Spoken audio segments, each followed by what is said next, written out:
The word revolution denotes abrupt and radical change. Revolutions have occurred throughout history when new technologies and novel ways of perceiving the world trigger a profound change in economic systems and social structures. Given that history is used as a frame of reference, the abruptness of these changes may take years to unfold. The first profound shift in our way of living, the transition from foraging to farming, happened around 10,000 years ago and was made possible by the domestication of animals. The agrarian revolution combined the efforts of animals with those of humans for the purpose of production, transportation, and communication. Little by little, food production improved, spurring population growth and enabling larger human settlements. This eventually led to urbanization and the rise of cities. The agrarian revolution was followed by a series of industrial revolutions that began in the second half of the 18th century. These marked the transition from muscle power to mechanical power, evolving to where today, with the fourth industrial revolution, enhanced cognitive power is augmenting human production. The first industrial revolution spanned from about 1760 to around 1840. Triggered by the construction of railroads and the invention of the steam engine, it ushered in mechanical production. The second industrial revolution, which started in the late 19th century and into the early 20th century, made mass production possible, fostered by the advent of electricity and the assembly line. The third industrial revolution began in the 1960s. It is usually called the computer or digital revolution because it was catalyzed by the development of semiconductors, mainframe computing, 1960s, personal computing, 1970s and 80s, and the Internet, 1990s. Mindful of the various definitions and academic arguments used to describe the first three industrial revolutions, I believe that today we are at the beginning of a fourth industrial revolution. It began at the turn of this century and builds on the digital revolution. It is characterized by a much more ubiquitous and mobile Internet, by smaller and more powerful sensors that have become cheaper, and by artificial intelligence and machine learning.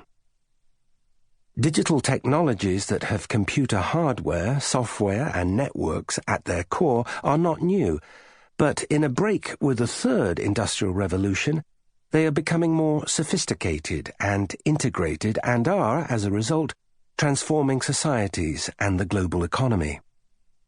This is the reason why Massachusetts Institute of Technology, MIT professors Erik Brynjolfsson and Andrew McAfee have famously referred to this period as the Second Machine Age, the title of their 2014 book, stating that the world is at an inflection point where the effect of these digital technologies will manifest with full force through automation and the making of unprecedented things.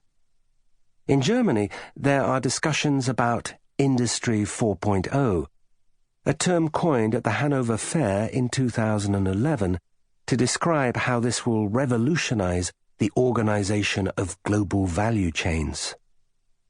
By enabling smart factories, the fourth industrial revolution creates a world in which virtual and physical systems of manufacturing globally cooperate with each other in a flexible way.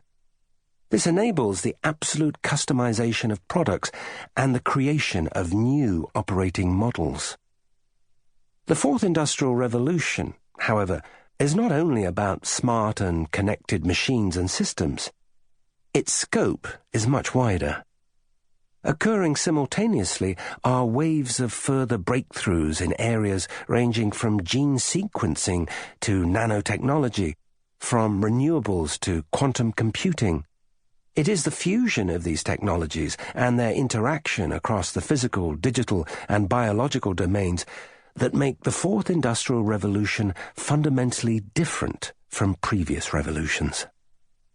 In this revolution, emerging technologies and broad-based innovation are diffusing much faster and more widely than in previous ones, which continue to unfold in some parts of the world.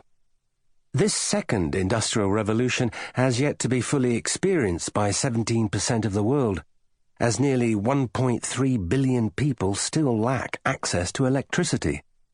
This is also true for the third industrial revolution, with more than half of the world's population, 4 billion people, most of whom live in the developing world, lacking internet access.